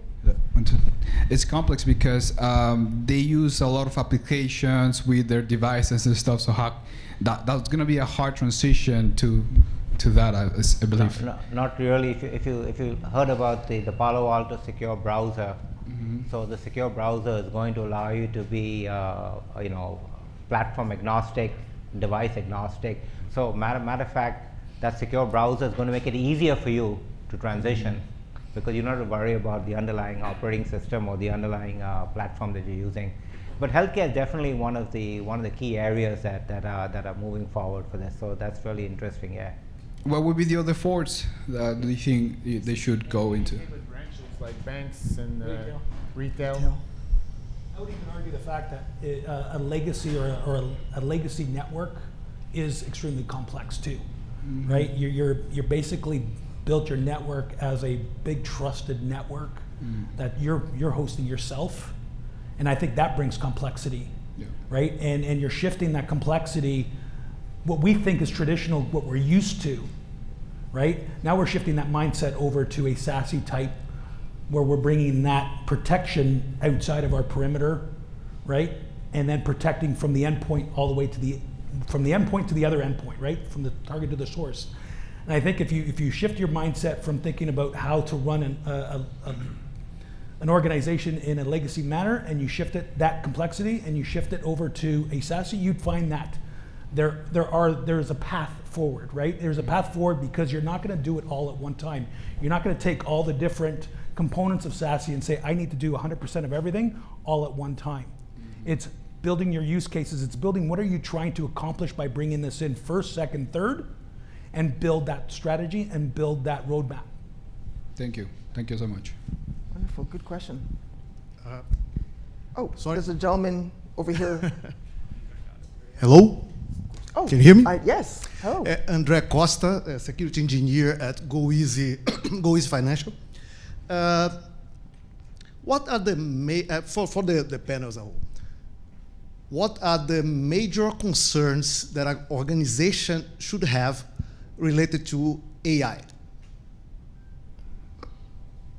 I would say data governance. Like from my perspective, it's just making sure you have a framework to control that information that goes. And when the stats we saw with, I think it was 53% of the employees are using AI on a weekly basis. So you expose information. So you just have to have a framework of data governance to ensure that your most sensitive information stays on-prem, not on-prem, but within your enterprise. For me, that is at least the biggest part. Yeah, I would say I think most companies don't have a perfect identity and access management program in place. So with AI, I mean, it's really good at doing what it does. If you don't have a good identity access management framework, it's going to find data that's not supposed to find, right? So I would again say, data being not maliciously but inadvertently being leaked would be a big concern. What kind of measures you put in place to avoid this? I think DLP, data loss prevention tools. So DLP is another technology that's been around for the last 20 years, and nobody can implement it correctly anytime because it was just complex, and people bought DLP tools but never really implemented it. But now with the SASE play and DLP being part of that, because what's happening with ChatGPT, users are sending data out to ChatGPT, okay? So that is the biggest exposure you have today. So if you're using SASE and you have DLP protection in place, so you'll be able to save the user from themselves, okay? And I think that is the most important thing when you're looking at data now. If you had asked me this question 5-6 years ago, DLP, I'd say to you, just leave it alone, don't worry about it. You're never going to implement it, okay? And the most we look at credit card numbers, and then somebody has their own personal credit card, and then it doesn't work, and the DLP, and then you talk about data classification. Data classification, another dog, okay? So it's like you go down all the, but now with SASE and with ChatGPT and all these AI tools, you have to. The users are trying to make the life easy, so they're just exporting all sorts of spreadsheets and all sorts of data into the cloud. And even though ChatGPT says, it's secure and nobody's going, it's a huge risk. So you need to have, so SASE is another way to control that kind of stuff, because you're going to, have these data loss prevention policies in place to protect you from sending data out. Yeah, we're really talking about if you don't have a Gen AI tool within your enterprise with a mesh infrastructure of your own enterprise, and you go public for ChatGPT, then that's the risk. That's really the part that you got to protect yourself from through DLP. Perfect. There's a gentleman in the middle here who had a question. Yeah, first of all, I want to congratulate all of you. Amazing event. I've been coming here for 3 times, I guess, and John, Strategy, and Sheridan. It's a high quality cybersecurity forum, so thank you for that, bringing that. Now to my question. Excellent SASE, all the technologies behind it, CTA, CASB, and all that. What do you see, or how do you see them affected by what I call the Q era? You know what I'm talking about? Quantum computing coming, quantum encryption, and all that? I know it's a big one. So the funny thing, people talk about quantum. I've been talking about quantum for the last 20 years, okay? And 20 years ago, they said quantum will be here in 10 years. And then 10 years ago, they said quantum is going to be here in 10 years. Yeah. And now we're in 2025, and now quantum is finally going to make a rebirth. So all these technologies, like like DLP, all the stuff, quantum, this is all making sense. Why? Because now we have AI, and we need more power and more stuff to happen. So I think it's going to become important, but I don't think it's going to become important for at least another 4 or 5 years. The quantum computer, you're seeing some development happening and stuff for that is going to happen, but I think we are 5-6 years away. 5-6 years away from it. For me, make real. The biggest thing we're thinking about the quantum is going to break the encryption keys and make encryption obsolete. So that's the biggest thing. So we're waiting. But I've been waiting for quantum for 20 years now. No, thank you. If I can add to this, I don't worry about quantum, but for a different reason than you think. I do think quantum is going to show up sooner than we think. I think things are accelerating really fast in different parts of the world, but it will break everything in cyber. So foundation is not based on whether it's CASB or DLP, but it's going to break the foundation of cyber, which means it's going to impact every single person. Therefore, I'm convinced there will be a counter. We'll come up with ways to counter that, right? So I don't think this is going to come and destroy humanity. Thank you. Nobel Phipps, Metrolinx, Presto. Great. Oh, there's a gentleman. Yes. Thanks, great event. My name is Rami Aboud. I'm solution consultant from Bell Canada. Couple of questions. The first one is, will SASE allow businesses to protect their existing investments? They invested in SIEM, in firewall, in EDR, XDR. Will allow this framework allow them to protect this investment and add to it on top of that to have this framework available? Absolutely. I think you're going to be able to protect all your investments because you need, like Tala said, you need the EDR. Okay, you need to do vulnerability management. You need to have a SIEM. Okay, so you need to have all these tools, and SASE is just another an easier way to connect users to their applications.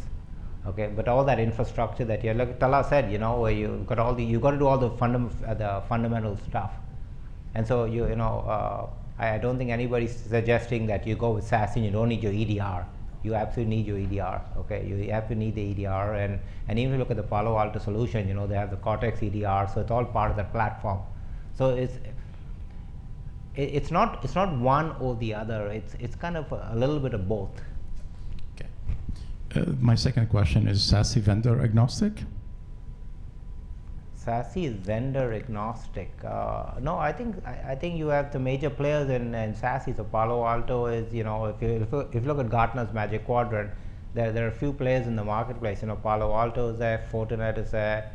These are two major brands that are there.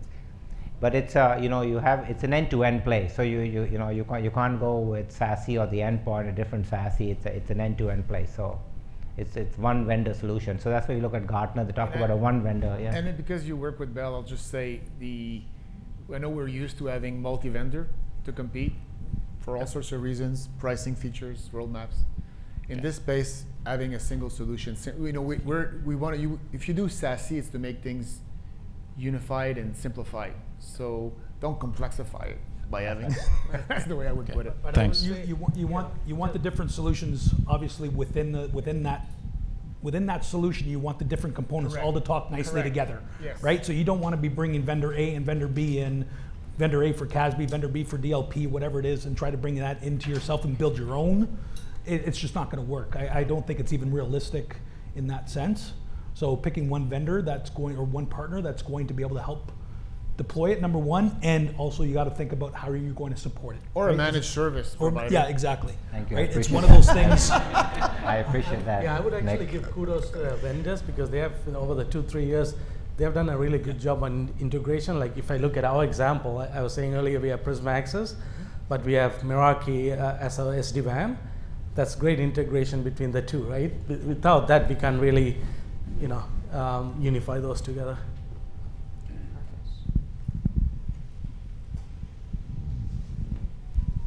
Thank you. My name is Kumar. I work for Markviews Networks.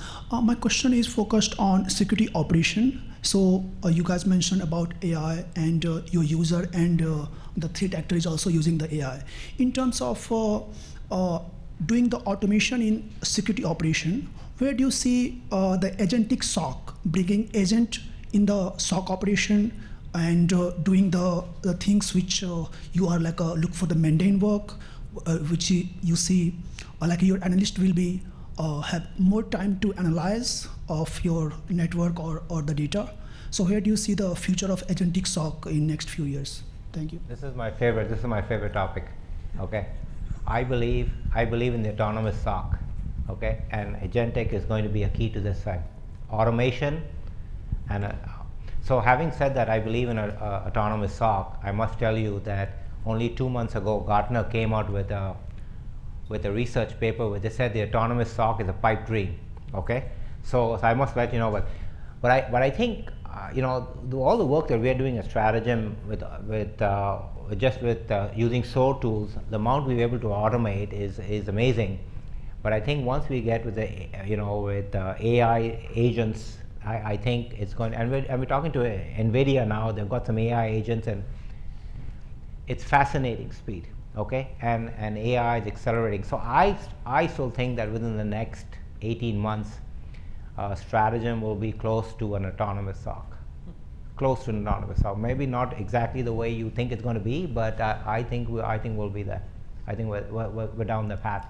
And even though Gartner says it's a pipe dream, I don't think so. I think it's going to happen. Even for vulnerability management and threat intelligence, and there's so much stuff that would kind of simplify the process and go much faster. So I think, yeah, I agree with John. It's possible.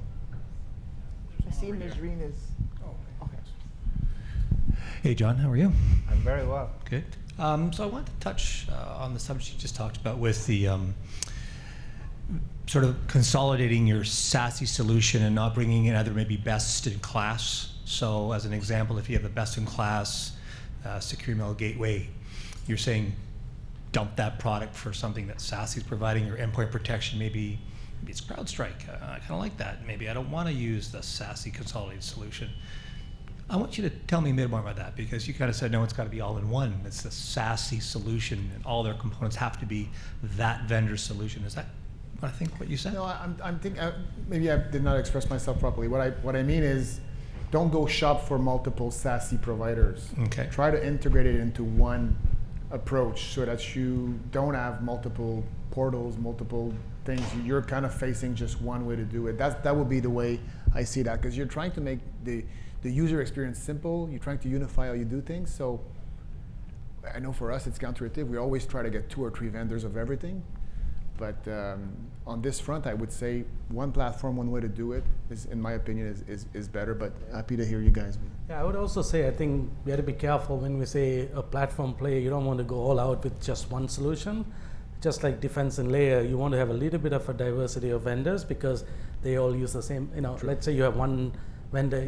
It's not technically possible. Let's say it's possible. You have one vendor doing everything from media to firewall to SASE and so on.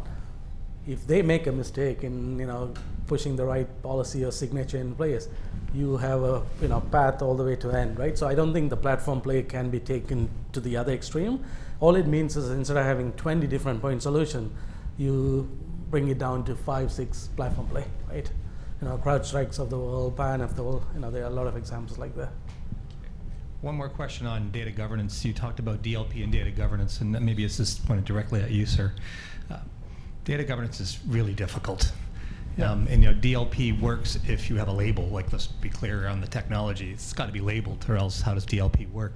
How do you get through that challenge to classify your data, organizationally, and keep doing that correctly? Because that's the problem. Yeah, it's coaching. That's the problem. I can't do it. It's coaching with. No, I agree. It's not a simple task, and even the tagging and what John described a few years ago is true that this is not a simple task. But if you think of certain solutions, Microsoft has a good one on E5. There's ways to actually enable that and coach the business units to kind of use that. So especially for sensitive information. So I think there has to be tools in place to monitor what's coming out of the company. We talked about DLP on SASE as a good example, but you got to understand what's coming out, because this information is your asset, is your main asset. So Not a simple task. Yeah. So, the gentleman here in the front has a question. Hi. I work mostly from the financial services perspective, so a lot more from the real time. You have been speaking about automation being one of the most important perspectives when it comes to handling the security side.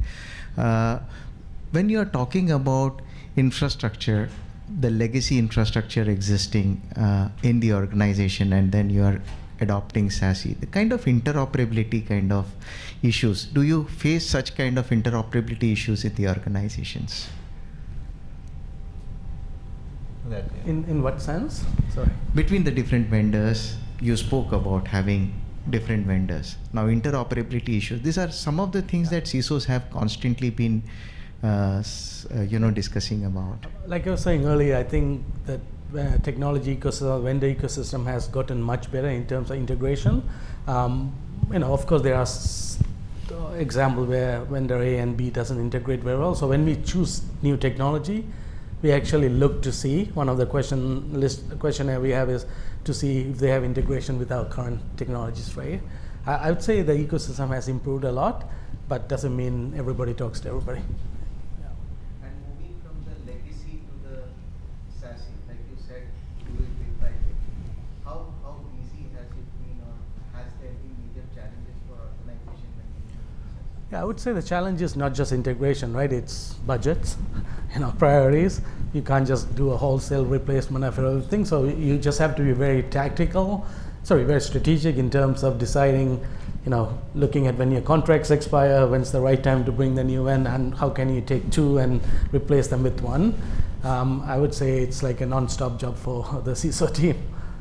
And I think when you're looking at it from a SASE solution standpoint, your data center becomes another hosted cloud, we'll call it, or a hosted IaaS type solution, or whatever that case is. It's another one that you got to look at it the same way as you would look at other cloud type of solutions, and how you're going to protect that domain, right? That area, that trusted little network right there, as you look at it, and how you're going to build that into your SASE solution. Nazreen is giving me the eye over here, so I'm going to close the panel. Thank you, gentlemen. This has been really, really wonderful. Please, a round of applause for our panel.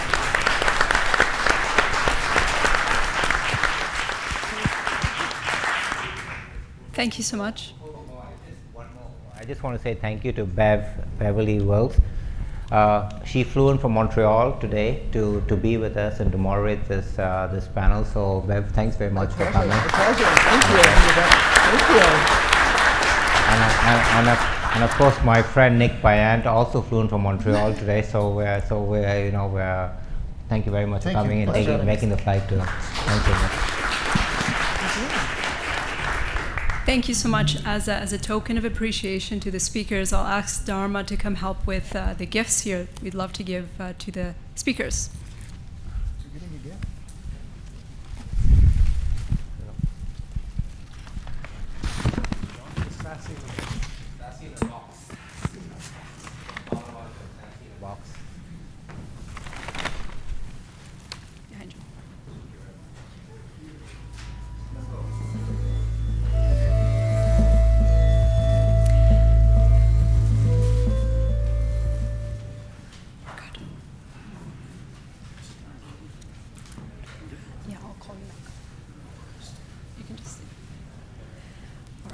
Yes, thank you so much. All right, next part, we're going to put up a QR code here to get your feedback on the event. We love to hear from you guys in terms of what you'd like to see for the next event, what you thought of this one. And we'll give you a few minutes, and then we'll come back for some raffling of some very interesting prizes. Give you a few minutes.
for.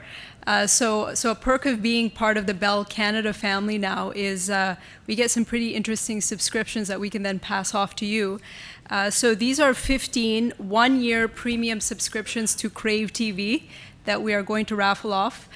So we'll start off with the very first one.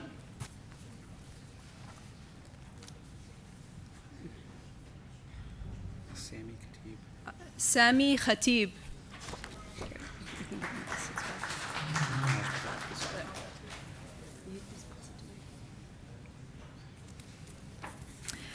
Todd Irving.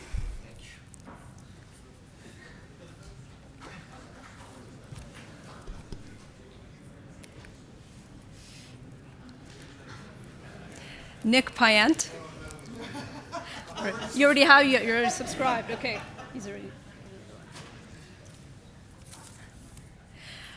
Babu Nair.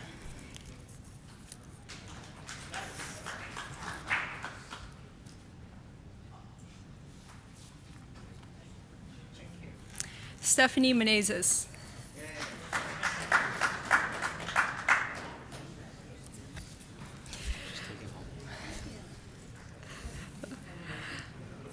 I'm going to pronounce this one. It's a Polish name, I know that one. Messaji Podolski. Are you here? Yeah, there you are. Okay. You guys come up.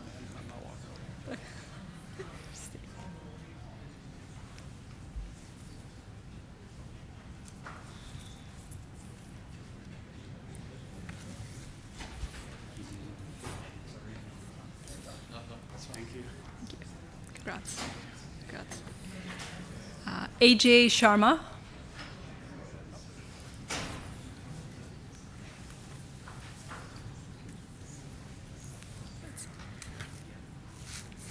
Colin Hales.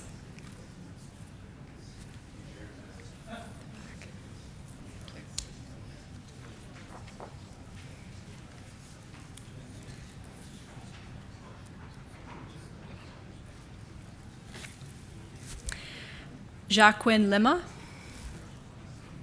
Jacqueline Lima.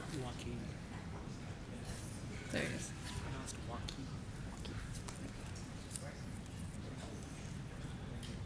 That's what you get for a question.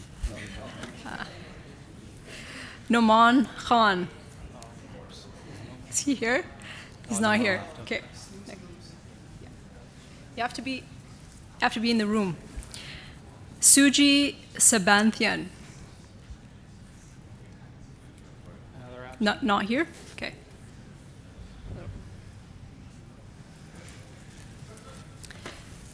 Ali Razasani. There.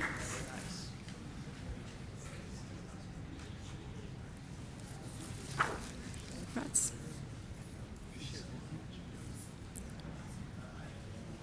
Ayman Sharif or Sarif.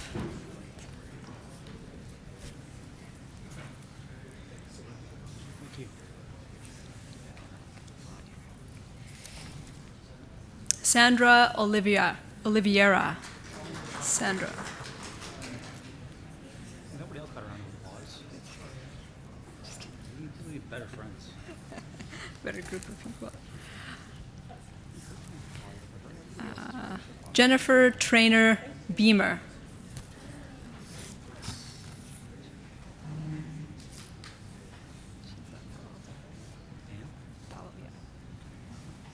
Congrats. Yep. You're in the room. Congrats. Congrats.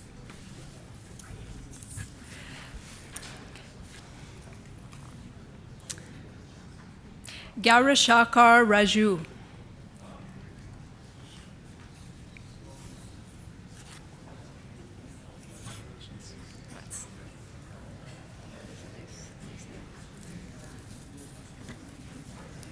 Brent Fawcett.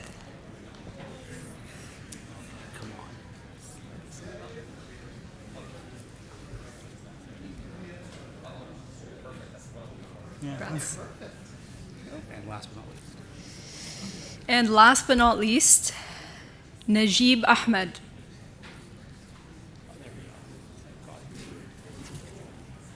You know what? Pretty good. Only 2 apps that have It's pretty good. Congrats. All right, we have one final slide here. Pranch, if you could go to the next one to give you the opportunity to connect through the QR code with all of the speakers today. And they take a lot of additional time out of their days to come out and put these events on. So follow them on LinkedIn, thank them for their time, and build your network with them as well. This is a key part of the Mississauga Cyber Forum. So give everyone 2 minutes to do that, and then we'll wrap up with a final slide.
The final slide here is a QR code to follow Stratagem on LinkedIn. We put a lot of time and effort and content into what LinkedIn has built for Stratagem over the past 2-3 years. So if you could take a moment to follow us, you'll be given a very interesting feed in terms of up-to-date trends, events that Stratagem runs, and everyday articles. Give you a second to do that.